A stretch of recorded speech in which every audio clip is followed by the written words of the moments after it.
Kathy again with the Self-Differentiation channel. And today I wanted to talk a little bit about your inner child. Is that a thing? Yeah, it's a thing. And I know sometimes again, in the Christian world, people are like, that's not a thing, that's weird. Well, it's a thing. Your inner child sounds kind of new agey and weird, but um,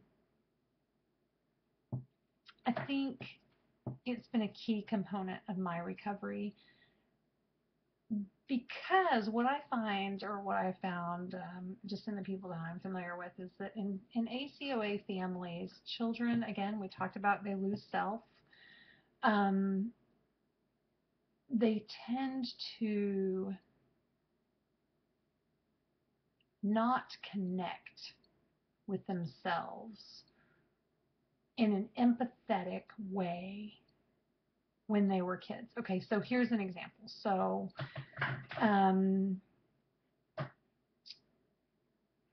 yeah, I'll use an actual thing that happened to me. Okay, so first of all, this process, learning to connect empathetically to my younger self, has taken like 3 years of family systems therapy. Has it been 2 years? 2 years of family systems therapy. Okay, so this is a big deal, and it doesn't come easy. So, okay, so if you had asked me about my childhood 5 years ago, I would have been able to tell you, yeah, it wasn't fun. It wasn't good in a lot of ways. Here's some things that happened. This is how it affected me. I didn't really like it.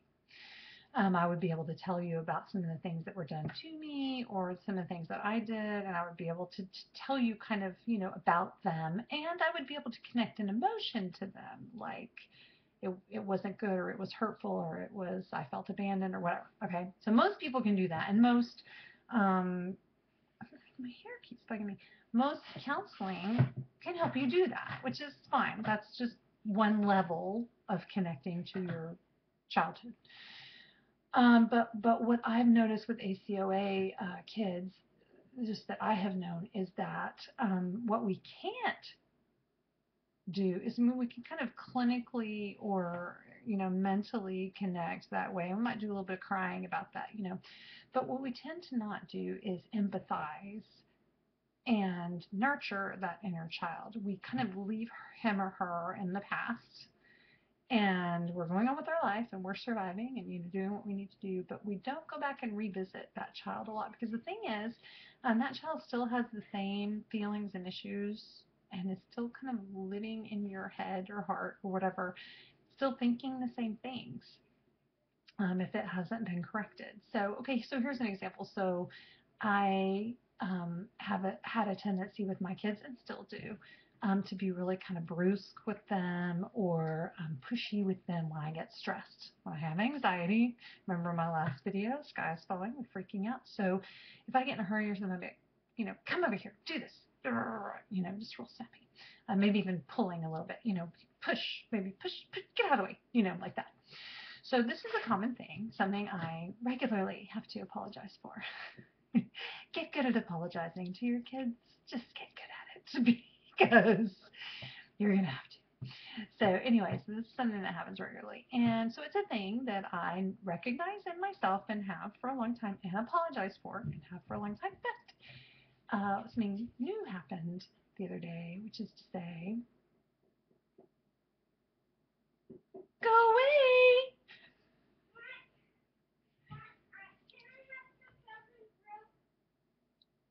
Not right now.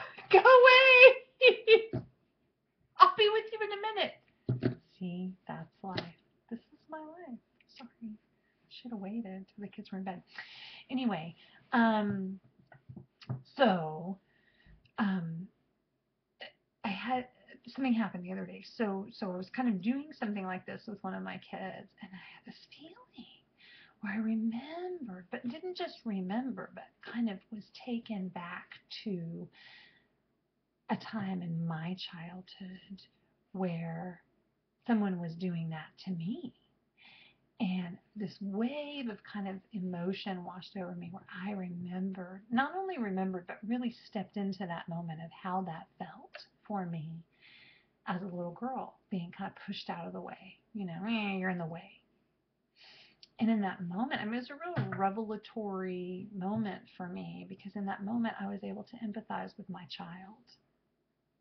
Not my child, like little me. But I was able to empathize with my little me, which is why I could empathize with my actual child, the one that was standing in the room with me. And it was kind of a cool thing, but it's taken a while for me to get to that place. And one of the first books that I read on that was Coming Home, Homecoming. And that was a good one. And I'm just doing kind of more work in that area. I think Harville Hendricks has some work in that, imago therapy, some work in that area. And just, I had regularly tried to connect with my little girl internal little girl at different ages, talking to her and kind of trying to parent her. It's another really important concept. I need to wrap up here, but another really important concept is that your parents aren't going to parent you, okay? Like, they probably did a not great job if you're watching this video, and they're not going to do it. They're not going to come back and reparent you. They couldn't do it if they wanted to, because they couldn't go back in time to when you needed that, whatever it was. Okay, so you're going to have to learn to parent yourself. That's huge, and I'll do another video on that. But yeah, you have to go back and parent yourself. So that's kind of an important thing. But I just wanted to talk a little bit about connecting with your inner child, parenting yourself. You're going to have to learn to do that. And that book that I mentioned, Homecoming, does a good job of helping you figure out how to parent yourself. It's a little weird, but just do it. It's fine. It's not going to hurt you. So anyway, that's it for now. Apparently, I have to go get one of my children some frozen fruit. So see you next time.